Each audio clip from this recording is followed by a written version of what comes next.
காலங்களிலும் ஆண்டோடைய வார்த்தையை தியானிப்பதற்கு முன்பதாக ஆண்டவரே என் கூடயும் பேசும் எனக்கு என் வாழ்க்கையில செய்யக்கூடிய அந்த மாற்றங்களை குறித்து உணர்த்தும் ஆண்டவரே என்று சொல்லுங்க.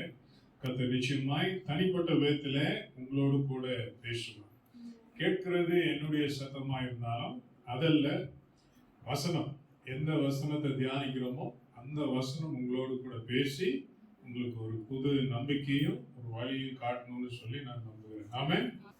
லூக்கா 18ஆம் அதிகாரம் முதல் 8 வசனங்கள். சோர்ந்து போகாமல் எப்பொழுதும் ஜெபம் பண்ண வேண்டும் என்பதை குறித்து அவர்களுக்கு அவர் ஒரு உவமையை சொன்னார். ஒரு பட்டணத்திலே ஒரு நியாயாதிபதி இருந்தான். அவன் தேவனுக்கு பயப்படாதவனும் மனுஷரை மதியாதவனுமாய் இருந்தான்.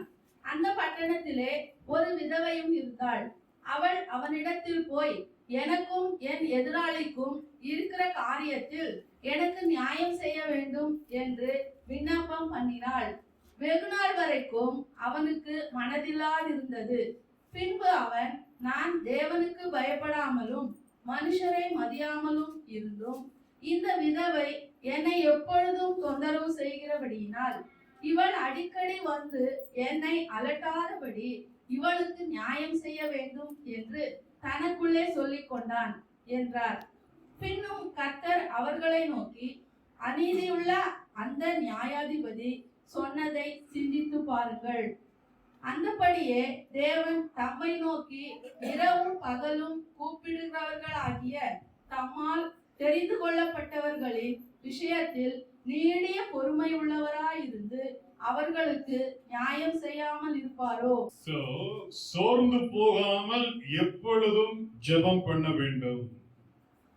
விட்டுறக்கூடாது, நிப்பாட்டிடக்கூடாது. இல்லாட்டி எனக்கு மனசு சரியில்லை, இவ்வளவு நாள் கேட்டு இன்னும் ஒண்ணு நடக்கலையே என்ன அப்படின்னு சொல்லி மனம் விட்டுறக்கூடாது.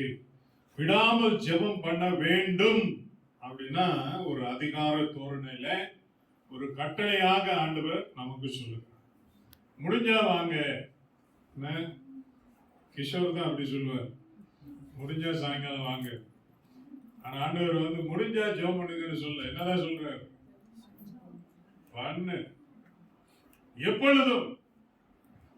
அது புரிஞ்சுக்கணுமா? நான் ஒரு கதை சொல்றேன் கேளு அப்படின்னு சொல்லி அவர்களுக்கு ஒரு கதையை சொல்லுகிறான். இப்ப வர்ற பிரச்சனை எல்லாம் ஏன் நமக்கு மட்டும் வருது? அநியாயம் பண்றவனுக்கும் அக்கிரமம் பண்றவனுக்கும் வரதில்லை அப்படின்னு சொல்லி நமக்கு நிச்சயமா ஒரு கேள்வி இருக்கு. அதனால உள்ள போறதுக்கு முன்னாடி என்ன நிலைமைன்றத நான் சொல்லிடுறேன். ஏற்கனவே ஒரு ரொம்ப நாளைக்கு முன்னாடி இந்த கதையை சொல்லியிருக்கேன். ஏன்னா ஒரு வீட்டுல ஒரு ஆடும் கழுதையும் வளர்த்தாங்க. ஆடும் கழுதையும் நீங்க உங்க வீட்டுல வளர்த்தீங்கன்னா எதுக்கு நல்ல சாப்பாடு கொடுப்பீங்க? ஆட்டு. கழுதைன்னா அது கழுதை தானே, இந்த கழுதைக்கு எதுக்கு நல்ல சாப்பாடுன்னு சொல்லி கொடுக்கணும். ஸோ இது கழுதைக்கும் ஆட்டுக்கும் இடையில ஒரு பெரிய இதா இருந்துச்சு. என்ன அதுக்கு மட்டும் நல்லா கொடுக்குறாங்க, நமக்கு ஒண்ணுமே கொடுக்க மாட்டாங்க. அப்ப எஜமா வந்தாலும் அதை தடை பார்ப்பான், தூக்கி பார்ப்பான், எல்லாம் பண்ணுவான். கழுதையை கண்டுக்கவே மாட்டான், அதை வச்சு வேலை வாங்குவான். இப்படிலாம் இருக்கிற நேரத்துல ஆடு கழுதைய ஒரு மாதிரி தான் பார்க்கும், நீலாம் ஒரு ஆளா அப்படின்ற மாதிரி. ஸோ ஒரு நாள் வீட்டுல விசேஷம், நல்லா பட்டாசுலாம் வெடிச்சு எல்லாம் டும்மு டும்முன்னு அடிச்சு மியூசிக்லாம் போயிட்டு இருக்கு. அப்பயே ஆடு கழுதைய ஒரு மாதிரி பார்த்துச்சு, நீலாம் ஒரு ஆளா பாரு, கொண்டாட்டம் நடக்குது, சீக்கிரம் என்னை கூப்பிட்டு போவாங்க அப்படின்னு சொல்லி அது சொன்ன மாதிரி கொஞ்ச நேரத்துல வந்து ஆட்டை கூட்டிட்டு போயிட்டாங்க. உடனே அது போகும்போது ஒரு லுக் விட்டு போச்சு. அப்ப கழுதை யோசிச்சு, வாழ்க்கையே போச்சுறான், என்ன இந்த ஒரு மியூசிக் ஒரு விசேஷம் நடக்குதுன்னா கூட நம்மளை கூட்டிட்டு போக மாட்டாங்களே, என் வாழ்க்கை இப்படி ஆயிடுச்சு, பொழப்பு இப்படி ஆயிடுச்சு அப்படின்னு சொல்லி. அப்ப எல்லாம் டான்ஸ் எல்லாம் போச்சு, எல்லாம் போச்சு. கழுதை உட்காந்துட்டு இருக்குது. என்ன நினைக்குது, ஆடு வந்த உடனே ஆடுகிட்ட கேட்பேன், இதெல்லாம் நடந்துச்சு, கதைவா சொல்ல அப்படின்னு. போன ஆடு வரல. ஏன்னா அந்த கொண்டாட்டத்துக்கு பிரியாணி போட்டதே யார வச்சுட்டான்? அந்த ஆட்டை வச்சுட்டான். இவ்வளவு நாள் அந்த ஆட்டுக்கு ஊட்டி ஊட்டி வளர்த்தது எதுக்கு? பிரியாணி போடுறது. அப்ப கழுதை யோசிச்சு, ஐயோ நல்ல வேலை, இதுக்கு இந்த கழுதை குழப்பே எவ்வளவோ மேல் அப்படி. உலகத்தை பார்க்கும்போது இந்த ஆடு மாதிரி இருக்கக்கூடிய நிறைய பேர் இருக்கிறாங்க. சோ அவங்களெல்லாம் பார்த்துட்டு நம்மளை பார்த்த உடனே நமக்குள்ள ஒரு எண்ணம் வரும், நமக்கு ஏன் இந்த கழுத பழப்பு இருந்தா அப்படி இருக்கணும், எவ்வளவு ஜாலியா இருப்பாங்க, எவ்வளவு சந்தோஷமா இருக்கிறாங்க.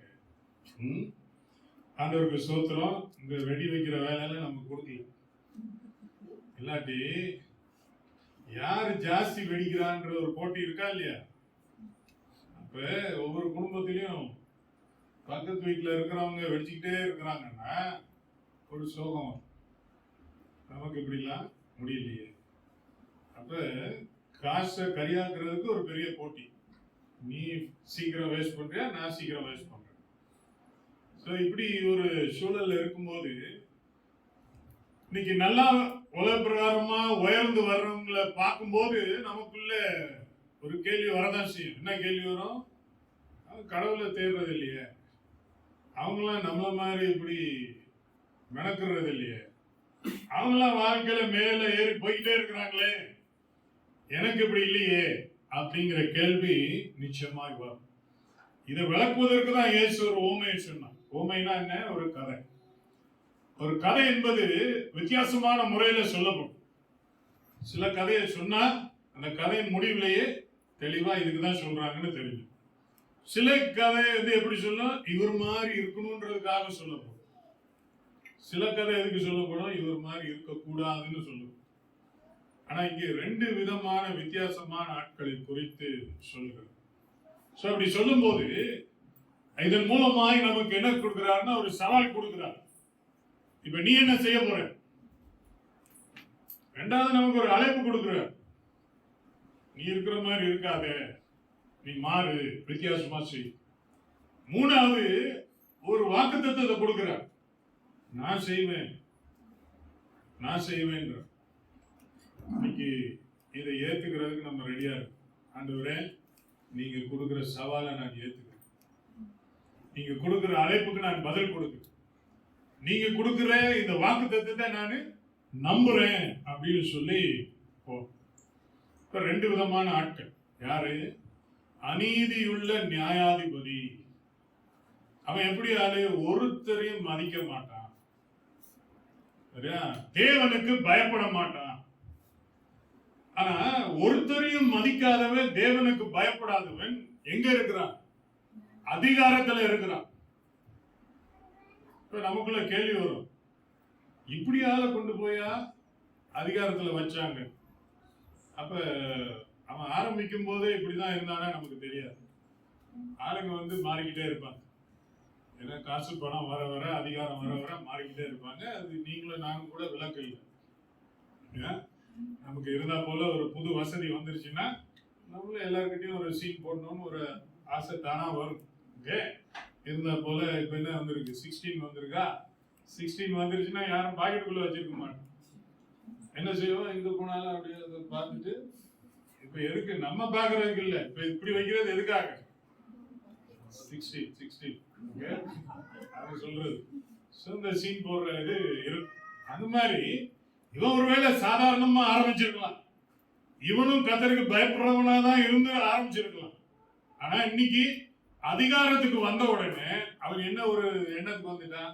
இனி யார் தயவும் எனக்கு தேவையில்லை.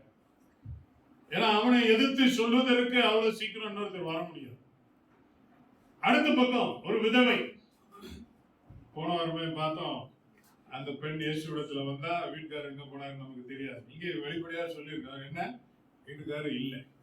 வீட்டுக்காரர் இல்லை அப்படின்னா பார்த்தா பிள்ளைங்களும் இருக்கிற மாதிரி தெரியல. ஏன்னா பிள்ளைங்களை பத்தி ஒன்றும் சொல்லப்படும்.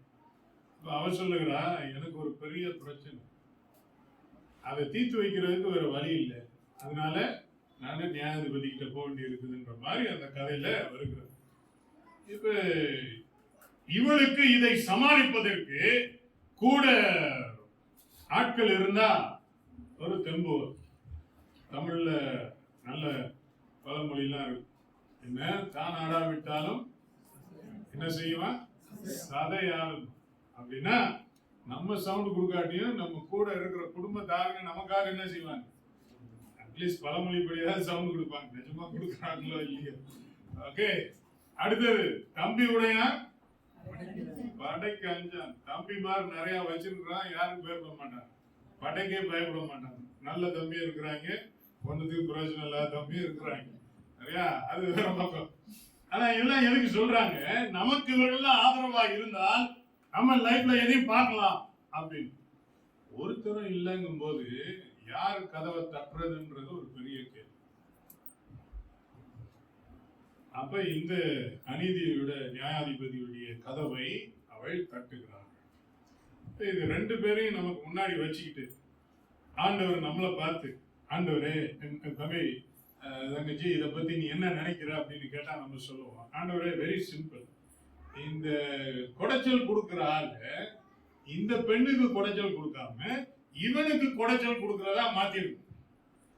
இந்த பெண் பாவம், ஹெல்ப்புக்கு யாருமே இல்லை, அப்ப இந்த பிள்ளை ஃப்ரீ அவுட்ருங்க அப்படின்னு நிச்சயமா நம்ம அட்வைஸ் கொடுப்போம்.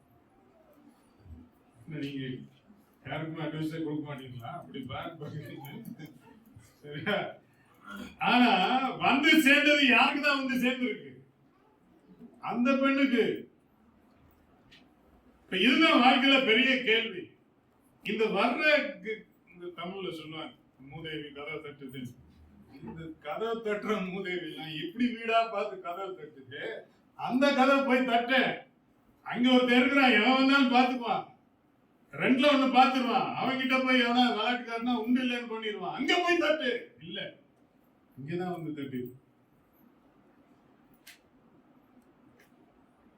யாரிடத்தில் வலிமை இல்லையோ, யாரிடத்தில் அதிகாரம் இல்லையோ, யாரிடத்தில் பணம் செல்வம் இல்லையோ, யாரிடத்துல பொது வாழ்க்கையில செல்வாக்கு இல்லையோ, அவங்களுக்கு இப்படி ஒரு நிலைமை.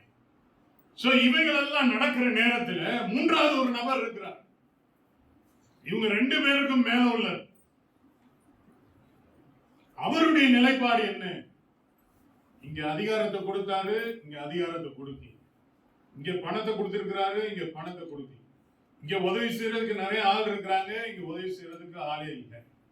இப்ப எப்படி ஈக்குவேஷன் சரியா வரும் அப்படின்னா, ஆரம்பத்திலே சொல்லிடுறேன், அவருடைய ஈக்குவேஷன் என்ன, இங்க எதெல்லாம் சரி வரலையோ அதை சரி செய்யறதுக்கு நான் இருக்கிறேன்.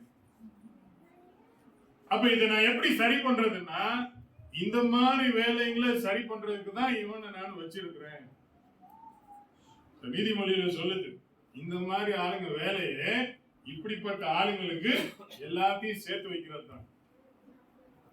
இவன் எல்லாத்தையும் சேர்த்து வச்சுட்டு போட்டுட்டு போயிடுவான். ஆனா இதெல்லாம் யாருக்கு கடைசியில வரும்? இவங்களுக்கு தான் வரும்ன்ற மாதிரி சாலமோன் சொல்றான், அனுபவத்துல பார்த்து. இப்ப நிலைமை இப்படி இருக்குன்னு தெரிஞ்சே ஒருத்தர் இத பார்த்துக்கிட்டு இருக்கிறாரு. ஏன்னா அவருக்கு தெரியும் இதை எப்படி சரி செய்யணும் அப்படின்னு சொல்லி. இப்படி இருக்கிற நேரத்துல அவன் உதவி செய்யறதற்கு எவ்வளவு ஆயத்தமா இருந்தான்னு சொன்னா, அவன் மனசுக்குள்ள ஒரு தீர்மானம் பண்ணிருக்கிறான், இதுக்கு நான் வரல, என்ன விடு. அப்ப இந்த அம்மா திரும்ப திரும்ப திரும்ப போய் கேட்க கேட்க அவன் அசைகிற மாதிரி இல்லை. இப்ப அவன் உதவி செய்யற மாதிரி இருந்தா அவன் ஒரு வேலை நினைச்சிருப்பான், ஒரு ஆளுக்கு இப்படி செஞ்சோம்னா அடுத்தாப்புல என்ன ஆகும் சொல்லுங்க?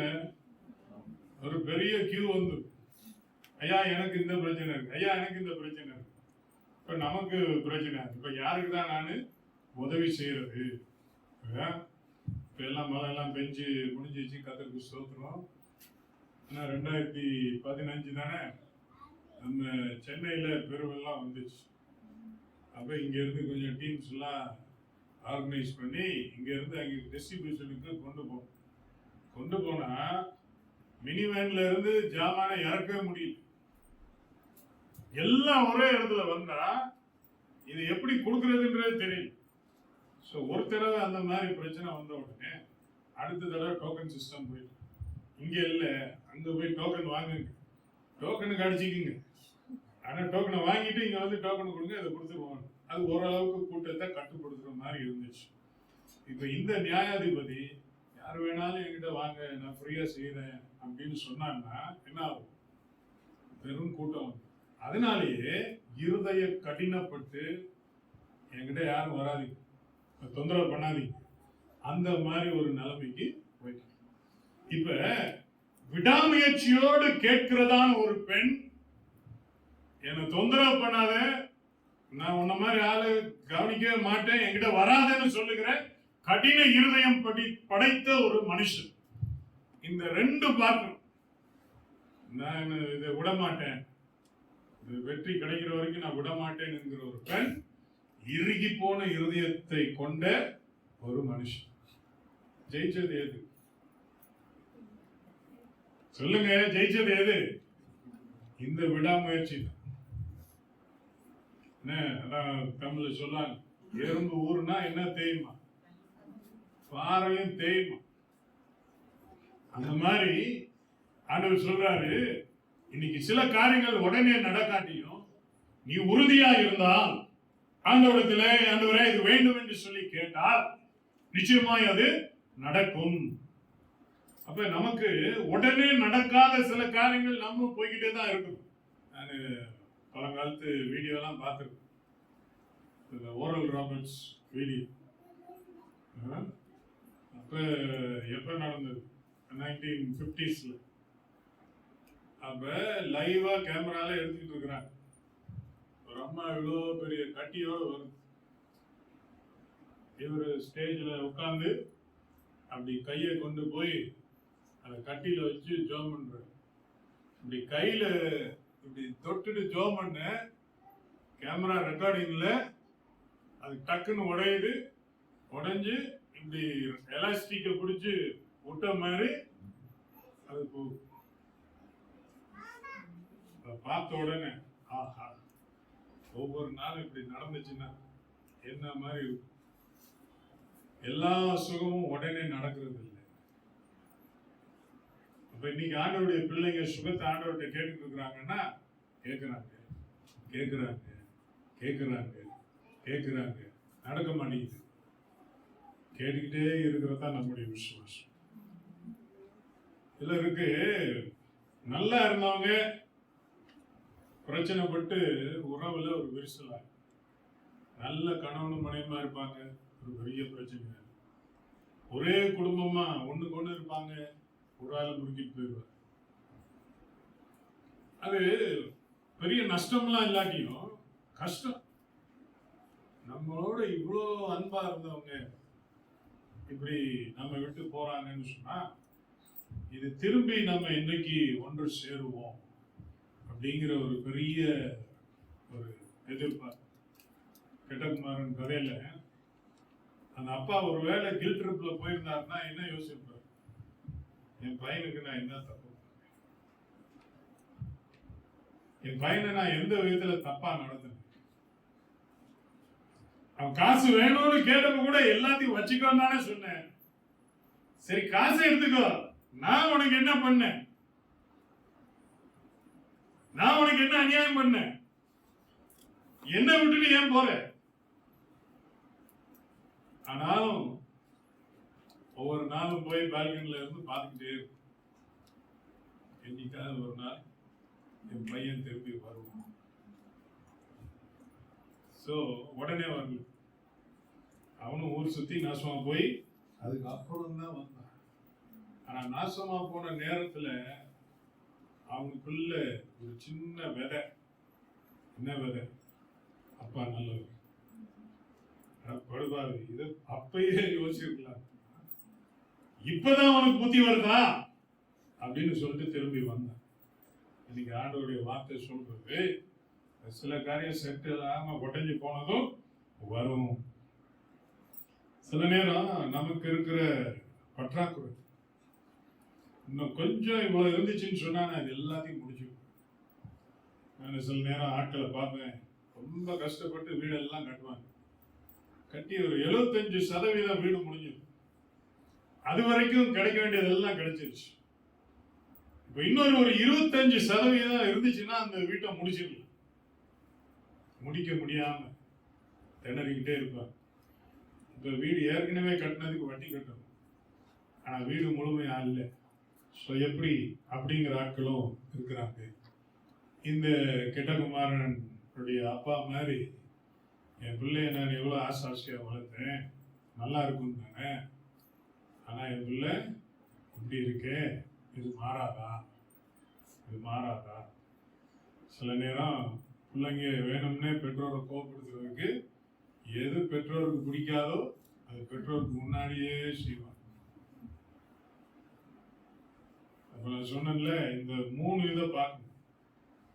இது எல்லாத்தையும் பார்த்துக்கிற ஒருத்தர் இருக்கிறார். இந்த இதனால ஆகாத, நம்ம முயற்சினால ஆகாத ஒன்றை செய்யறதுக்கு அவரால் தான் முடியும். அப்ப அதனால அவர் நமக்கு தேவை. கடினமா உழைக்கிற குடும்ப ஆள் இருக்கிறாங்க, அம்மாவும் இருக்கிறாங்க, அப்பாவும் இருக்கிறாங்க. அவங்களுடைய ஒரே எண்ணம், நான் உழைச்சு என் குடும்பத்தை நல்லா வச்சு என் பிள்ளைய நல்லா படிக்க வைக்கணும், என் பிள்ளைக்கு நல்ல ஒரு வாழ்க்கை உண்டாக்கி கொடுக்கணும்.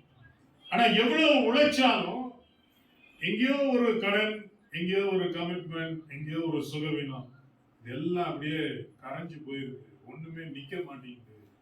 இப்படிங்கிறது உட்கார்ந்து சாப்பிட்றவங்களுக்கு தெரியாது.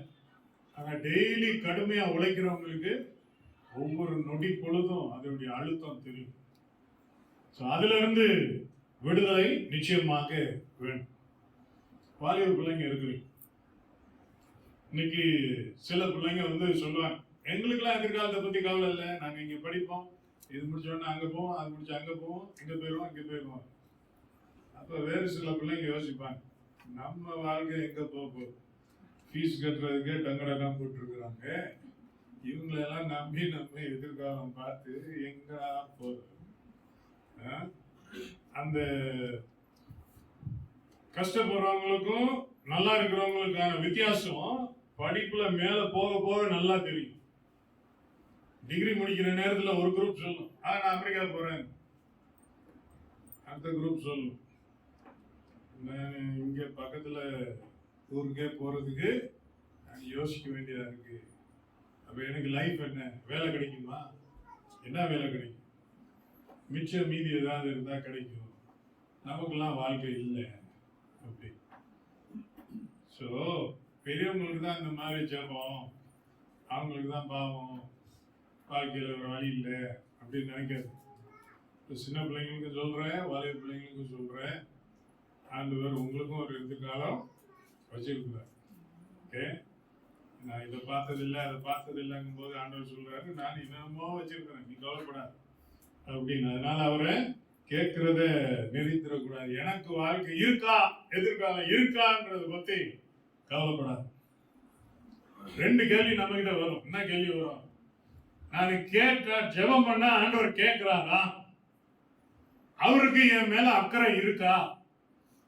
இந்த 2 கேள்வி நிச்சயமா வரும். அப்ப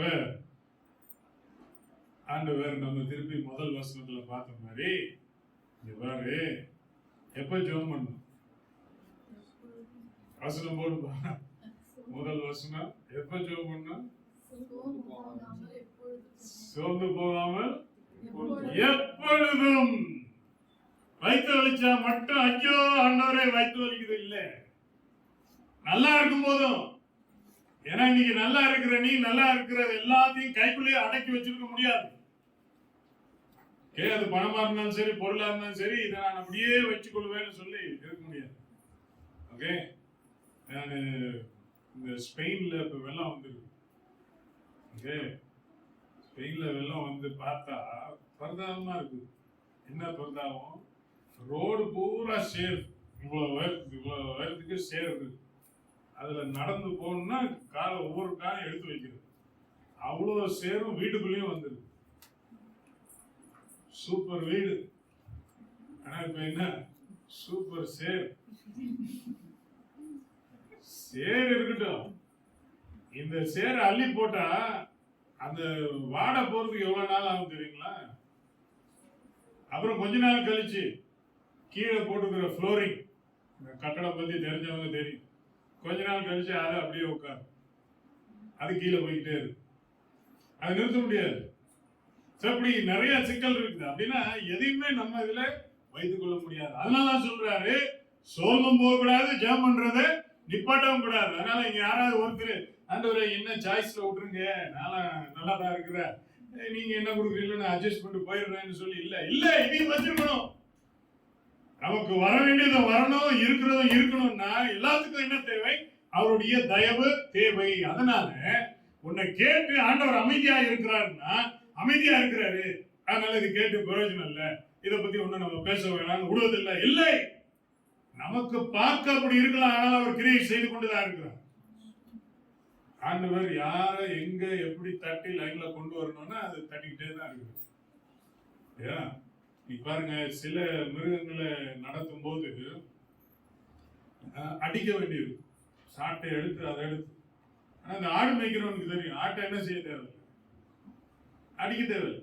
ஆட்டை அடிச்சாலும் அதை அடிக்கிறதுனால அடிக்க பயந்து இப்படி இருக்காது. அதனால இந்த லைன்ல போற ஆட்டை இப்ப இங்க திருப்பணும்னா என்ன செய்ய தேவையில்லை, அடிக்க தேவை. அது பக்கத்துல போயிட்டு இப்படினாலும் அதுவே இப்படி போயிடும். இது மாதிரி உலகத்துல ஓடிக்கிட்டு இருக்கிற எல்லாரையும் அங்கங்க லைன் மாத்தி மாத்தி கொண்டு வந்துட்டு இருக்கிறாங்க. நம்ம கண்ணுக்கு தெரியாது, நம்ம நினைக்கிறோம் அடிச்சாதான் வேலை. இல்லை, அப்ப அமைதியா இருக்கிற நேரத்திலையும் ஆண்டவர் கிரியை செய்து கொண்டு இருக்கிறார். ஆகவே இந்த ஜெபம் என்பது விரும்பினால் செய்வது அல்ல. இப்ப கர்த்தருக்கு ஸ்தோத்திரம், வருஷத்துல 1-2 தடவை விதமா சபையா நம்ம கூடி வந்து ஜெபிக்கிறோம்னா இது சும்மா ஜாலிக்கு செய்யறது இல்லை. இது நமக்கு தேவை, இது நமக்கு வாழ்வாதாரம், இது நம்ம வாழ்க்கைக்கு இருக்கிறதான நம்பிக்கை, இது நம்முடைய வாழ்க்கை முறை. அப்ப பதில் வருதோ இல்லையா நம்ம ஜெபத்துக்கு வரும். பதில் வந்தா வரேன் அப்படின்னா நீ இந்த ஜென்மத்துக்கு வந்துக்க மாட்டேன்.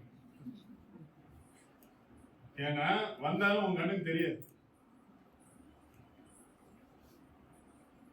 அதனால பதில் வருதோ இல்லையோ நம்ம கிட்ட இருந்து என்ன வரணும் சொல்லுங்க, ஜெபம் வரணும். பதில் வர நேரத்துல வரும். இப்ப திரும்பவும் சொல்றேன், இந்த மாற்றம் முரட்டுத்தனமா கொண்டு வந்த மாற்றம் அல்ல. வேற ஒருத்தர் வந்து அந்த நியாயத்தை பார்த்து இத்தனை நாள் வரான்னா நீ ஒன்னும் பதில் சொல்லாம இருக்கிற, உடனே பாரு அது என்னன்னு, அப்படி வந்தது இல்லை. இந்த மாற்றம் அவனுக்குள்ளே தானாய் வந்த மாற்றம். அப்ப ஒரு நாள் யோசிச்சு பாக்குறான், நான் கடவுளுக்கு பயப்படுறது இல்லைன்னு தெரியும், நான் ஒரு மாதிரியான ஆள்னு தெரியும், இருந்தாலும் இவன் என்கிட்ட வராளே அப்படின்னு அவனா யோசிக்க. அப்படின்னா இன்னைக்கு நாம இங்க ஜெபிக்க ஜெபிக்க நமக்கு எதிராவோ எதிரா இருக்கிற ஆளு நமக்கு ஆதரவா வரணுமோ, இல்லாவிட்டா அமைதியா இருக்கிற ஆளு நமக்கு வந்து உதவி செய்யணுமோ, யாரை எங்க இருந்து எப்படி கொண்டு வரணும்ன்றத கர்த்தர் அந்த ஆட்டை நடத்துற மாதிரி அப்படி அப்படி கொஞ்சம் கொஞ்சம் இது பண்ணி கொண்டு வரும். அது வந்த பிறகும் வந்துருச்சு, அப்ப இனிமேல் நம்ம ஜெபிக்க தேவையில்லை, தப்பிச்சு ஓடிடுவோம் அப்படி. அப்ப என்ன செய்யணும், ஜெபம் பண்ணணும். அதனால எது வந்தாலும் வராட்டியும் நம்மள்ட்ட இருந்து எது மட்டும் வந்துகிட்டே இருக்கணும், ஜெபம் வந்துகிட்டே இருக்கணும். அப்ப சொன்னா திருப்பி இது வர்றதுனால நான் வந்து இந்த அம்மாவுக்கு உதவி செய்யணும். இப்ப இந்திய நாட்டில் வாழ்ற நமக்கு சுத்தி சொல்ற ஒரு காரியம் என்னன்னா தலையெழுத்து, விதி. அப்ப மக்கள் வந்து சில நேரம் விதின்னு நினைச்சு சில காரியங்களை ஏற்றுக்கொள்றாங்க. நம்ம தலையெழுத்து இவ்வளவுதான், இதுக்கு மிஞ்சி ஒன்றும் செய்ய முடியாது. இந்த விதிக்கும் தேவனுடைய சித்தத்துக்கும் இருக்கிற வித்தியாசத்தை நாம புரிஞ்சுக்கணும்.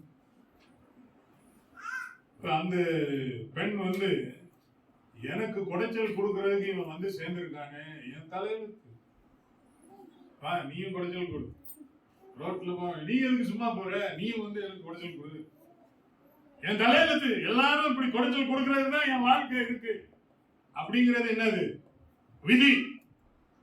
ஆனா தேவனை பற்றி அறிந்தவர்கள் இந்த நேரத்திலும் தேவன் எனக்கு உதவி செய்ய வல்லவர், நன்மை செய்ய அவருக்கு சித்தம் உண்டு அப்படிங்கிறத புரிந்து கொண்டு அவரிடத்துல போகிறது அதுக்கு எதிரான. குஷ்டரோகி வந்தான், வந்துட்டு ஒரு கேள்வி கேட்டான். என்ன சொன்னான், ஆண்டவரே உமக்கு சித்தமானால் என்னை சொஸ்தமாக்க உம்மா கூடும்னு சொன்ன. அப்படின்னா அவனும் என்ன சொல்லிடுறான், ஆண்டவரே இது என் விதி அப்படின்னு சொன்னா அப்படியே இருந்துட்டு போறேன், ஆனா அது உங்களுக்கு சித்தம் அப்படின்னு சொன்னா என்ன சொஸ்தமாக்கும். ஆண்டவர் இருப்பா நான் கேட்டு சொல்றேன்னு சொல்லிடுறேன். இல்ல நான் யோசிச்சு சொல்றேன்னு சொல்லிருக்கேன். உடனே ரிப்ளை என்ன? சித்தம் உண்டு சொஸ்தமாக.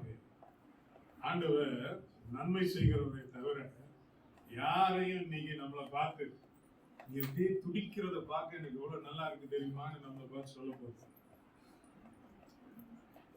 நம்ம வாழ்க்கையில கடந்து செல்லுகிற அத்தனை சூழலையும் காண்கிற தேவன் நம்ம இடிஞ்சு போய் உட்கார்ந்து இருக்கும் போது நம்மளை பார்த்து நீ இப்படி இடிஞ்சு உட்கார்ந்து இருக்கிறது எனக்கு பார்க்க எவ்வளவு சந்தோஷமா இருக்கு தெரியுமா ஒரு நாளும் சொல்ல போறது இல்லை. மற்றவர்கள் நம்மை மிரட்டும் போது, பயமுறுத்தும் போது, அசிங்கப்படுத்தும் போது அதை பார்த்து நம்முடைய ஆண்டவர் ஒரு நாளும் சந்தோஷப்பட போவதில்லை. வியாதியில, கஷ்டத்துல, குடும்ப சூழ்நிலையில நம்ம துடிக்கும் போது இப்படியே துடிச்சுக்கிட்டே இதான் என்னுடைய சித்தம்னு ஒரு நாளும் சொல்ல போவதில்லை. நம்முடைய கஷ்டத்திலே, துயரத்திலே நம்மோடு கூட இருக்கிற தேவன். ஆனால் சில நேரத்திலே அவர் இதை அனுமதித்து இதன் மூலமாக நாம் அவர் கிட்ட போறதுக்கும் நமக்கு வெற்றி கொடுக்கிறதுக்கும் வழிவகுக்கிறாங்க தவிர இது அவருடைய சித்தம் என்று சொல்லி நம்ம ஏற்றுக்கொண்டு அமைதியா இருக்க வேண்டிய அவசியம் இல்லை. ஒன்னே ஒண்ணு தெரிஞ்சு கொள்ளுங்க, தேவனுடைய சித்தம் என்பது எப்பொழுதும் நீதியையும் இரக்கத்தையும் உடையதா இருக்குமே வெளிய நீதிக்கும் இரக்கத்துக்கும் எதிரானது தேவ சித்தமாய் ஒருபோதும் இருக்காது. உங்கள் சூழல் நீதிக்கு எதிரானதுன்னா நீதி கிடைக்கும் வரைக்கும் ஆண்டவரிடத்துல கேட்கிறதுக்கு உங்களுக்கு சகல உரிமை இருக்கு. கர்த்தர் இரக்கம் உள்ளவர் அப்படின்னா அந்த இரக்கத்தை நீங்கள் பெறுகிற வரைக்கும் அவரிடத்துல உரிமையா கேட்கிறதற்கு உங்களுக்கு சகல உரிமை உண்டு. கேளுங்கள், நிறுத்திடாதே. ஆகவே அநியாயத்தையும் அக்கிரமத்தையும் வேதனையையும் நாம விதின்னு சொல்லி அனுபவிக்க வேண்டிய அவசியம் இல்லை. அதனால இன்னைக்கு உங்களுக்கு ஒரு வேளை அப்படி சூழ்நிலை இருந்துச்சுன்னு சொன்னா இது என் விதி அப்படின்னு சொல்லி நீங்க விட்டுறாரு. ஆனால் அவர் இந்த சிலுவையை எடுத்துக்கொண்டு வாங்கன்னு சொன்னதுனால வாழ்க்கையில என்ன இருக்கு? சில கடினமான சூழல் நிச்சயமா இருக்கு. நம்மை சோதிக்கக்கூடியதான, நம்முடைய பொறுமையை சோதிக்கக்கூடிய, நம்முடைய விசுவாசத்தை சோதிக்கக்கூடிய இது எல்லாமே நிச்சயமா இருக்கு. ஆனா இது எதுவும் நாம தவறு செய்யறதற்கும் இடம் கொடுக்க கூடாது. செய்கிற தவறு இப்படிதான் நடக்கும்ன்றதுக்கும் நாம தலைவிதின்னு சொல்லி விட்டுறக்கூடாது. அதனால இதுல இருந்து வெளியில வருவதற்காகத்தான் நாம் என்ன செய்கிறோம்? ஆண்டவரிடத்திலே விண்ணப்பத்தை வைக்கிறோம், கேட்கிறோம். அதிலே ஜெபத்திலே முக்கியமான கேட்கிறது, ஆண்டவரே இது மாறும். சில நேரம் ஆண்டவர் நம்ம பார்த்து சொல்வாரு, அதை நான் மாத்துறேன், முதல்ல நீ மாறுன்னு சொல்லுவார். அப்ப நாம மாறணும். ஆண்டவர் நம்மை மாத்துறதுக்காகவே சில நேரத்தில் இதெல்லாத்தையும் நமக்கு அனுமதிக்கும். சோ அதையும் நம்ம புரிந்து கொள்ளணும். ஆண்டவரே நான் மாற மாட்டேன், நான் இப்படிதான் இருப்பேன், என் பேச்சு மாறாது, என்னுடைய செயல் மாறாது, பழக்க வழக்கம் மாறாது, நான் இப்படிதான் இருப்பேன். ஆனா என்னை சுத்தி எல்லாம் மாறிடணும்னா பாத்துக்கிட்டே இருப்பேன். எத்தனை பேர் அப்படி ஆளுங்களை பாத்துருக்கீங்க? நீங்க போய் இப்படி இப்ப நம்ம என்ன நினைப்போம்? இவ்வளவு சீன் போடுறேங்க, கொஞ்சமாவது ஒரு கோவம் காட்டுங்க, இல்ல அன்பு காட்டுங்க, ஏதாவது செய்யுங்கன்னா அந்த மாதிரிதான் ஒன்னையும் பார்ப்பாங்க. அப்ப சுத்தி இருக்கிறத மாத்துறது அவருக்கு ஒரு பிரச்சனை இல்லை. கொந்தளிக்கிற கடலை அடக்குறதுக்கு அவருக்கு எவ்வளவு பவர் தேவை அப்படின்னா அது முடிஞ்சு போகும். அந்த அடங்கா பிடாரி யார் தான் சொல்ல மாட்டீங்கல்ல? நம்ம தான். இந்த உசு உசுனால இந்த உசு உசுலாம் நம்ம செட்டா, நான் அப்படிதான் இருப்பேன் அப்படிங்கிறது யார் தான்? நம்ம தான். பார்ப்போம் பார்ப்போம். அடங்க மாட்டியா? திருப்பியா? ஏசுவியா? எல்லாரையும் மற்றவங்களாம் போட்டு வர திருப்பியா? ஊர் ஊரா போய் சொல்லி திருப்பியா? எவ்வளவு தூரம் போவேன் பா அப்படி தமிழ்ல சொல்லுவாங்க, ஓனா எது வரைக்கும் தான் ஓடும்? உங்களுக்கு தெரியாதா? ஓனா தெரியுமா? ஓனா நம்ம வீட்டு பக்கத்துல வந்துருச்சுன்னா ஓடும். ஆனா அது ஓடுறதுக்கு என்ன வேணும்? சமமான இடம் வேணும். வேலி வந்துருச்சுன்னா இப்ப மற்ற மிருகங்கள் ஏறுற மாதிரி அது நினைச்ச இடத்துல ஏற முடியாது. அதுக்கு அந்த பிடி இருந்தாதான் ஏற முடியும், இல்லாட்டி போய் இடிச்சுட்டு நிற்கும். அதனால சொல்லுவாங்க ஓனா எது வரைக்கும் தான் ஓடும்? வேலி வரைக்கும் தான் ஓடும். நமக்கும் தெரியும், நான் பெருசா ஓடினாலும் எங்க வரைக்கும் தான் ஓட முடியும்? வேலி வரைக்கும் தான். ஆண்டவர் உனக்கு வேலி வச்சிருக்காரு, பாரு நீ எங்க ஓடிட்டு ஓடுறியா? ஓடு ஓடு ஓடு பாப்போம்னு சொல்லி பார்த்துக்கிட்டே இருக்கிறார். அதனால நம்மை மாத்த நினைக்கிற ஆண்டவர் சில நேரம் நம்ம மாறுற வரைக்கும் சுத்தி இருக்கிற உன்னையும் மாத்த மாட்டார். மாத்த முடியாதுன்னு இல்லை, ஆனால் இது ஆண்டவர் நம்மை நிறுத்துவதற்கு, நம்முடைய தவறை நமக்கு சுட்டி காட்டுவதற்கு ஆண்டவர் செய்கிறதான ஒரு காரியம். ஆகவே வாழ்க்கையில் இதெல்லாம் இருந்துச்சுன்னா இது தலைவிதின்னு சொல்லி நீங்க ஏற்றுக்கொள்ள வேண்டிய அவசியம் இல்லை. அந்த உலகத்துக்கு அது தலைவிதியா இருந்தாலும் அதை மாற்றக்கூடியவர் நமக்கு இருக்கிறார். ஆண்டவருடைய சித்தத்திலே எப்பொழுதும் விடுதலையும் மீட்பும் உண்டு. ரோமர் 8ஆம் அதிகாரம் 1ஆம் வசனம் வாசிக்குமா? ஆனபடியால் கிறிஸ்து இயேசுவுக்குட்பட்டவர்களாய் இருந்து மாம்சத்தின்படி நடவாமல் ஆவியின்படியே நடக்கிறவர்களுக்கு ஆக்கினை தீர்ப்பில்லை. ஓகே, நீ ஆவியின்படி நடந்தா உனக்கு என்ன இல்லை? ஆக்கினை தீர்ப்பு இல்லை. ஆனால் கர்த்தருடைய சித்தம் வந்து உன்னை ஆக்கினை தீர்க்காக்க வேண்டும் என்று சொல்லி ஒரு நாளும் கிடையாது. இன்னைக்கு அவருக்கு இருக்கிற பெரிய வருத்தம் என்ன? சும்மா 2 லைன்ல கடகடன்னு என்னத்தையா பேசிட்டு அதோட நிறுத்திடுவார். ஓகே, இப்போ நான் காலேஜில் இருக்கேன்னு உங்களுக்கு தெரியும். இந்த காலத்து பிள்ளைங்களுக்கு லெட்டர் எழுத தெரியாது, இமெயில் எழுத தெரியாது. எழுதுறது காலேஜுக்கு hi can you give me that, அவ்வளவுதான். ஏய் நீ யாரா? யாருக்கிட்ட வந்துட்டு ஹாய்? அப்ப நீ யாருன்னு சொல்லு, உனக்கு என்ன வேணும்னு சொல்லு, அதுக்கப்புறம் கேளு ஐயா இத கொடுக்க முடியுங்களான்னு. என்னவா நீ எல்லாரையும் வேலைக்கு வச்சிருக்கிற மாதிரி ஹாய்னா என்ன அர்த்தம்? அதனால அந்த மாதிரி இமெயில் எழுதுறவங்களுக்குலாம் முதல் பதில் என்ன? முதல்ல இமெயில் எழுத கத்துக்கோ, அதுக்கப்புறம் கேட்கறத பார்த்துக்கலாம். அது வரைக்கும் வராது இங்க. ஏன்னா இந்த எஸ்எம்எஸும் வாட்ஸ்அப்பும் அனுப்பிச்சு பழகி அபிஷியல் மெயிலும் எப்படிதான் வருது? ஹாய். என்ன ஹாய்? சோ சில காரியங்களை நம்ம இன்னும் கத்துக்கணும். அப்ப இப்படி எல்லாம் ஆண்டவர்கிட்ட எஸ்எம்எஸ் ஜெபம்லாம் பண்ணிட்டு என்ன ஒண்ணும் பதிலா காணும். சில நேரம் அப்படிதானே வாட்ஸ்அப் நம்ம அனுப்புறோம், அனுப்புன உடனே என்ன ஆகணும்? ப்ளூடிக் வரணும், இன்னொரு 5 நிமிஷத்துல என்ன வந்துடணும்? பதில் வரணும். சில நேரம் ப்ளூடிக் உடனே வந்துருச்சு, பதில காணும். பார்த்தானா பார்க்கலையா, பார்க்குற மாதிரி பார்க்காத மாதிரி நடிக்கிறானா, என்ன ஏது? சில ஆளுங்க ப்ளூடிக் ஆப்ஷனும் கிடையாது. ஓகே, உடனே போய் இன்ஃபோ பார்க்கணும். பார்த்துருக்கான், இதுல ரெட்டுன்னு போட்டிருக்கு, படிச்சானா படிக்கலையா? இது வாட்ஸ்அப் போய் சொல்லுதா, அவன் போய் சொல்றான். இந்த மாதிரி பதிலே வராது. ஐயா இந்த வாட்ஸ்அப் எஸ்எம்எஸ்லாம் ஆண்டவர்கிட்ட செட் ஆகாது. Come sit down. நம்ம 2 பேரும் பேசுறோம்.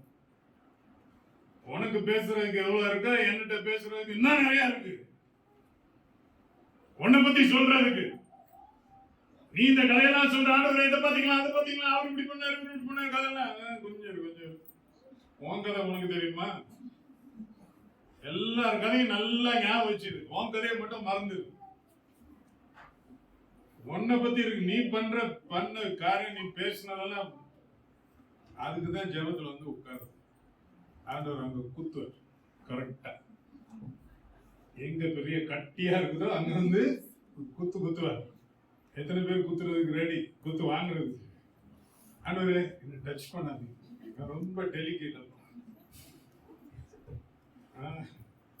குத்துற இடத்துல குத்தி தான் ஆகும். அதனால ஜெபத்துல குத்து வாங்குறதுக்கு ரெடியா வாங்க. இதெல்லாம் முடிச்சிட்டு அவரு 2 கேள்வி கேட்கிறார். முதல் கேள்வி, இப்படி கடவுளுக்கு பயப்படாதவன், மனுஷனை மதிக்காதவன், அப்படிப்பட்டவனே இந்த பெண்ணுடைய நிலைமையை பார்த்து இவளுக்கு எப்படியாவது உதவி செய்யணும்னு முடிவு பண்ணி வந்து உதவி செஞ்சானே, அவனே செஞ்சிருக்கும் போது தம்மால் தெரிந்து கொள்ளப்பட்டவர்கள் சொல்லி அவங்களுக்கு ஒரு ஸ்பெஷல் ஐடென்டிட்டி கொடுக்குறார். என்ன ஐடென்டிட்டி? இவங்க நம்ம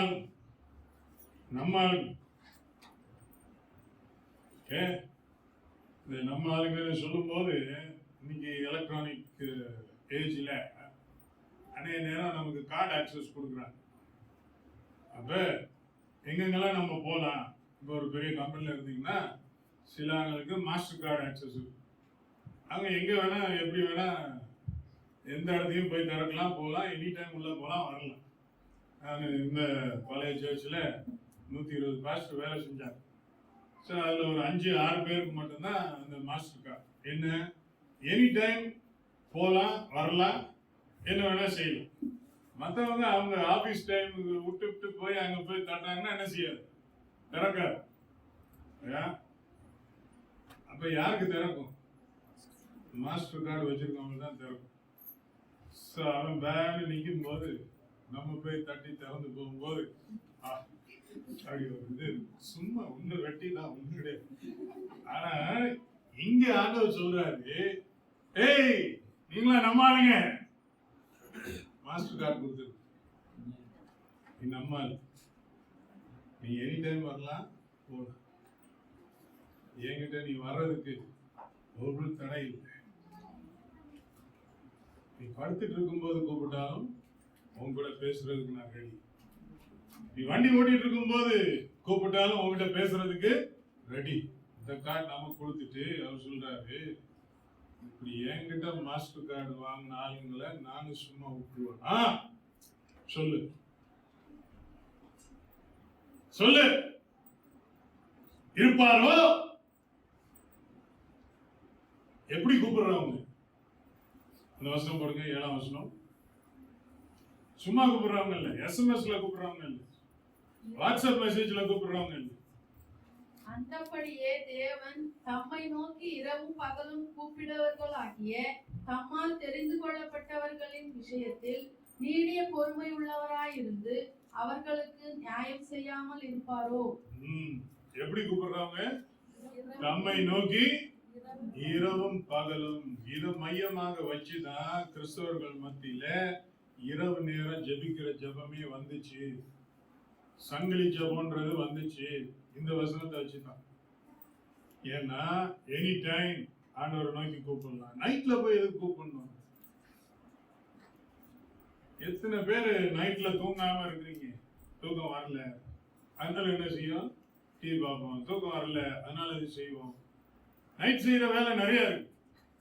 ஆனா இந்த கூட்டம் நைட்ல கூட நம்ம ஆண்டவர்கிட்ட போயிட்டு வரலாமே, ஆண்டவரோட கொஞ்சம் டைம் ஸ்பெண்ட் பண்ணிட்டு வரலாமேன்னு சொல்ற அந்த கூட்டத்தை பார்த்து அவர் சொல்றாரு, நம்ம மாஸ்டர் கார்டு சப்ஸ்கிரைபர் வந்திருக்கிறாரு, கொடு, ஓகே பண்ணு அப்படின்னு செய்ய மாட்டாரா?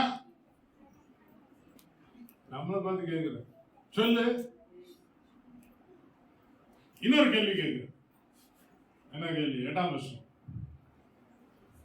சீக்கிரத்திலே அவர்களுக்கு நியாயம் செய்வார் என்று உங்களுக்கு சொல்லுகிறேன். ஆகிலும் மனுஷகுமாரன் வரும்போது பூமியிலே விசுவாசத்தை காண்பாரோ? கேட்கறது மட்டும் நல்லா கேளுங்க, தலையை ஆட்டி ஆட்டி. ஆனா என்ன வரமாட்டேங்குது? உள்ள விசுவாசம் வரமாட்டேங்குது. செய்வாரா? செய்வார் செய்வார். அப்ப ஜெபம் பண்ணுமா? ஜெபம் பண்ணு, ஜெபம் பண்ணு. அப்ப ஜெபம் பண்றியா? அது மேபி திஸ் டைம் என்ன விட்டுருங்க, next time definitely don't worry, நான் வந்துருவேன். அப்ப சொல்ற, இந்த தலையாட்டி பொம்மை தான் இருக்க வேண்டிய விஷயத்துல இறங்குற ஆளு இல்ல. மனுஷகுமாரன் வரும்போது இந்த வார்த்தையெல்லாம் கேட்டு இரவு பகலும் ஆண்டவரை தேடுகிற அந்த மாஸ்டர் கார்டு சப்ஸ்கிரைபர்ஸ் இருப்பாங்களா அப்படின்னு பார்த்தா கார்டை தூக்கி போடுறவங்க தான் இருக்கிறாங்க வெளியே. அந்த கார்டை வச்சு யூஸ் பண்றவன் இல்ல. இதுதான் ஆண்டவருடைய சமூகம்னா, கார்டு கொடுத்துருக்க எனி டைம் வரலான்னு இருக்கிற. ஆனா அந்த கார்டு வச்சிருக்கிறவன் வர்றது இல்லை. ஆண்டவர் வர்றது இல்லை. நான் என்ன பண்றது? ஒண்ணு பார்த்து கேட்கிறேன், வருவியா? நான் செய்வேன்னா செய்வேன். அவர்களுக்கு நியாயம் செய்வான், செய்வேன். நீ எப்படி விசுவாசத்தை காண்பாரோ? என்ன ஒரு வித்தியாசம் பாருங்க. அவன் அப்படி செஞ்சா நான் அதுக்கு மேலதான் செய்வேன் ஆண்டவர் சொல்றாரு. அதனால அநேக நேரத்துல நம்ம பொறுத்தவரையில டிலே ஆக ஆக நமக்கு இருக்கிற நம்பிக்கை, நமக்கு இருக்கிற விசுவாசம் எல்லாம் டவுன் ஆயிருக்கு.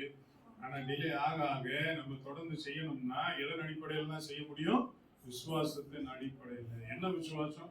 அவர் நியாயம் செய்வார், அவர் நீதி செய்வார். அதனால நமக்கு தெரியாத விதத்துல கர்த்தர் ஒரு நோக்கத்தோடு சில காரியங்களை செய்து கொண்டிருக்கிறார் என்கிற ஒரு நம்பிக்கை. இன்னைக்கு நம்ம பார்த்து இந்த 2 கேள்வி தான். விசுவாசிக்கிறதுக்கு நீ ரெடியா? ஜெபிக்கிறதுக்கு நீ ரெடியா? ரெடியா? ஆண்டவர் வந்தா உலகத்துல விசுவாசம் இருக்கான்னு தேடும் போது உன்னை பார்த்து சொல்லுவாரா? நம்மாலு எவ்வளவு நெருக்கம் வந்து மத்தவனா தப்பிச்சு ஓடி இருப்பான். ஆனால் என்னை தேடி வந்த என்னுடைய பிள்ளை அங்க பார், அங்க இருக்கு, அங்க இருக்கு, அங்க இருக்குன்னு சொல்லி நம்மளை பார்த்து அடையாளம் காட்டுவாரா? நம்ம கேள்வி கேட்டா மட்டும் போதும், அவரும் கேள்வி கேட்கிறார். ஆண்டவர் என் ஜெபத்தை கேட்கிறாரா? ஆண்டவர் எனக்காக கவலைப்படுறாரான்ற கேள்வி நம்ம கேட்டுக்கிட்டு இருக்கோம். அவர் என்ன கேள்வி கேட்டிருக்கிறாரு? உனக்கு விசுவாசம் இருக்கா? நான் சொல்றத நம்புறியா? நான் செய்வேனா மாட்டேனா? செய்வேன். அதனால நிப்பாட்டுறேன். இந்த ஜெபம் எல்லாமே நாமளே திட்டமிட்டு தீர்மானித்து செயல்படுத்துறதுன்னு சொன்னா அதுக்கேற்ற முதிர்ச்சி இருந்துச்சுன்னா யாருமே நமக்கு பின்னாடி வந்து நீங்க ஜெபிங்க, நீங்க வாங்க, நீங்க எழும்புங்க, நீங்க உட்காருங்க, முழங்கால் போடுங்க இதெல்லாம் சொல்ல தேவையில்லை. ஆனா நம்மளுமே ஓடுற ஆள் தான். நம்ம யாருக்காக நிற்போம்? காலையில வேலைக்கு வீட்டுல இருந்து கிளம்புறோம், ஒரு 2 பேர் வீட்டுக்கு வர்றாங்க. அவங்க பார்த்து என்ன சொல்லுவோம்? ஐயோ, நீங்க நம்மள தேடி வந்திருக்கீங்க, வேலை கிடைக்குதுங்க, வேலை, நீங்க தான் எல்லாம், உட்காருங்க உட்காருங்க. எத்தனை பேருக்கு இப்படி நிற்பீங்க? தட்டி விட்டு போய்கிட்டே இருப்போம். சரிங்க, நீங்க வந்த நேரம் சரியில்லை, நீங்க பாட்டுக்கு இருந்துட்டு போங்க, ஆனா நான் என்ன செய்ய மாட்டேன், இருக்க மாட்டேன், எனக்கு வேலை இருக்கு. ஸோ இதை உலகத்துக்கு சொல்லி பழகின நாம யாருக்கும் சேர்த்து சொல்றோம்? ஆண்டவருக்கும் சேர்த்து சொல்றோம். ஆண்டவர் நம்மளை ஸ்லோ பண்ணி நம்ம கொஞ்சம் பேசலாமான்னு சொன்னா நம்ம ஆண்டவருக்கே சொல்றோம், இப்ப வேணாம், நான் கொஞ்சம் பிஸியா இருக்கேன், எனக்கு நிறைய ஒரே டென்ஷனா இருக்கு, நிறைய விஷயம் நிறைய ஓடிட்டு இருக்கு வாழ்க்கையில். அதனால இப்ப எனக்கு ஸ்டாப் பண்ண முடியாது, நான் அப்புறம் பாத்துக்கிறேன். அப்படிதான் நம்மளுடைய வாழ்க்கை. அதனாலதான் சர்ச்சில் சில நேரத்தில் இப்படி முயற்சி எடுக்கும்போது அப்படி ஓடிட்டு இருக்கிற நம்ம ஸ்லோ பண்ணி இங்க வந்து உட்கார். உடனே சொல்லுறேன், நான் வந்து உட்கார்ந்து என்ன நடந்துச்சுன்னு. இரு, உனக்குள்ள முதல்ல நிறைய நடந்துட்டு இருக்குது, அதெல்லாம் வர்றது சரியான நேரத்துல வரும். அதனால ஆண்டவர் 2 கேள்வி நம்மளை பார்த்து கேட்கிறார், செய்யாதிருப்பாரோ விசுவாசத்தை காண்பாரோன்னு சொல்லி. இதுக்கு என்ன பதில் சொல்ல போறோம் முடிவு பண்ணிக்கீங்க. இது ஒரு ஜெப சீசன், ஜெபம் பண்ணுங்க. வேற ஒன்றும் மாறாட்டியும் கர்த்தர் உங்களை மாற்றுவாரு. ஆனா நீங்க வைக்கிற கோரிக்கையை அவருக்கு காதுல வாங்கி இப்படி காதுல விடுறவர் அல்ல, எல்லாம் இருக்குது. நான் சொன்னேன், இந்த 3 பேரை வச்சு பார்க்கும்போது ஆண்டவர் இந்த விதவை, இந்த நியாயாதிபதியை பார்க்கும்போது இங்க இருக்க வேண்டியது அங்க இருக்கு, அங்க இருக்க வேண்டியது இங்க இருக்கு. இது என்ன செய்யும் போது தம்முடைய பிள்ளைகளுக்காக, தம்மால் தெரிந்து கொள்ளப்பட்டவர்களுக்காக வைராக்கியம் பாராட்டு வேணும்னு சொல்லியிருக்கிறார். உங்களுக்கு அந்த அடையாளம் இருக்கு. நீங்க யாரு? அவரால் தெரிந்து கொள்ளப்பட்டவர்கள். உலகத்துக்குள்ள போகும்போது மற்றவங்களுக்கு வித்தியாசம் தெரியாது, ஆனா ஆண்டவருக்கு பார்த்த உடனே வித்தியாசம் தெரியும். இன்னைக்கு டெக்னாலஜியே ரொம்ப ஈஸியா கண்டுபிடிச்சிருக்கு. நீங்க எங்க போனாலும் பயோமெட்ரிக்ஸ் தான். வரல வைன்றான், பாருன்றான். இதை பார்த்த உடனே அது சொல்லிருக்கு, நீ தான் சொல்லுது இல்லைன்னு சொல்லு. முந்திலாம் வந்து போனா இதை காட்டு, நீ ஒரு மாதிரி இருக்கு, இல்லாத மாதிரி இருக்குன்னு இதெல்லாம் பார்ப்போம். அந்த கதையே இல்லை. போனா கையை வச்சோம்னா இந்த கை பை யாருக்கு தான் இருக்குது? இந்த விரல் ஒரே ஒரு ஆளுக்கு தான், நல்லா தெரியும், ஒன்றும் மாற்ற முடியாது. அது மாதிரி கண்ணை போட்டோ எடுத்தான்னா இந்த கண்ணு இந்த ஆளுக்கு மட்டும்தான் இருக்குது, வேற ஒருத்தருக்கும் கிடையவே கிடையாது. மிஷினுக்கு தெரியுது இது இவன் தான். ஆண்டவருக்கு தெரியும் நீ யாரு. எத்தனை பேர் வந்தாலும், எத்தனை பேர் சத்தம் போட்டாலும் அதன் மத்தியில உன் சத்தம் அவருக்கு கேட்கும். நிறுத்திடாது. திரும்ப அந்த முதலாம் வசனத்தை வாசித்து நாம் ஜெபிக்க போகிறோம். லூக்கா 18:1. சோர்ந்து போகாமல் எப்பொழுதும் ஜெபம் பண்ண வேண்டும் என்பதை குறித்து அவர்களுக்கு அவர் ஒரு உவமையை சொன்னார். சோர்ந்து போகாமல் எப்பொழுதும் ஜெபம் பண்ண வேண்டும். சோர்ந்து போகாமல் எப்பொழுதும் ஜெபம் பண்ண வேண்டும். அதனால ஒரே ஒரு தீர்மானம் நீங்க எடுக்கணும்னா இது ஒண்ணுதான். ஆண்டவரே, சோர்ந்து போக மாட்டேன், எப்பொழுதும் ஜெபம் பண்ணுவேன் என்று சொல்லி நாம் வேண்டிக் கொள்வதற்கும் நினைப்பதற்கும் மிகவும் அதிகமாக அவர் செய்வார். கர்த்தர் நல்லவர். எல்லாரும் நிற்போம்.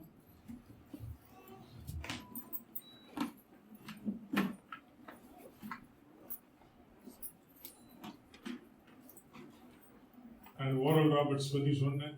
பெரிய கட்டியை வச்சு தொட்ட உடனே வெடிச்சிச்சு. அப்ப பின்னாடி அவரை பார்த்து ஒரு இன்டர்வியூல கேட்டார், இப்படிலாம் நடந்துச்சு, அப்புறம் என்ன ஆச்சு அப்படின்னு. அவர் தெளிவா சொல்றாரு, கட்டியை உடைச்சது நான் இல்லைங்க, அவரு. அன்னைக்கு அவர் உடைக்கிறதுக்கு தீர்மானம் பண்ணாரு, உடைச்சிச்சு. ஆனா மத்த ஒரு நாள் அவர் தீர்மானம் பண்றது இல்லை. அதெல்லாம் எனக்கு எதை காட்டுதுன்னா, நான் கூட என் ஊழியத்தை செய்யறதுக்கு அவர் தேவை. அவர் இல்லாம என்னால ஒன்றும் செய்ய முடியாது. ஆகவே நான் அவரை இன்னும் அதிகமாய் தேடுகிறேன். இன்னைக்கு நம்மளும் சொல்லுவோம், ஆண்டவரே, உண்மை இல்லாமல் என்னால் ஒன்றும் செய்ய முடியாது, நீங்க எனக்கு தேவை. அதனால அற்புதம் நடக்கும்போது மட்டும் நான் உண்மை தேடி வர்றவன் இல்லை, நடக்கணும்ன்றதுக்காக தேடி வர்றவன் இல்லை. அற்புதம் அது பாட்டுக்கு நடக்கிற நேரத்துல நடக்கும். ஆனா நான் உண்மை தேடுகிறதோ இடைவிடாமல் இருக்கும்.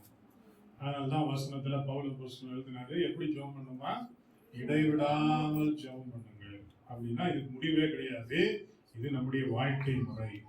இந்த வாழ்க்கை முறையில நம்மளை தூக்கி நிறுத்துறதுக்கு தான் இந்த ஜெப முயற்சிகள்லாம். அதனால சந்தோஷமா வாங்க. நான் சொன்ன மாதிரி கிஷோர் தான் அழைப்பு கொடுக்குறார், ஆண்டவர் கட்டளை கொடுக்குறார். என்ன அழைப்பையும் கேளுங்க, கட்டளையும் கேளுங்க. கர்த்தர் உங்களை கொண்டு போய் சேர்க்க வேண்டிய இடத்துல சேர்ப்பா, உங்களை விடுவிக்க வேண்டிய நேரத்துல விடுவிப்பா.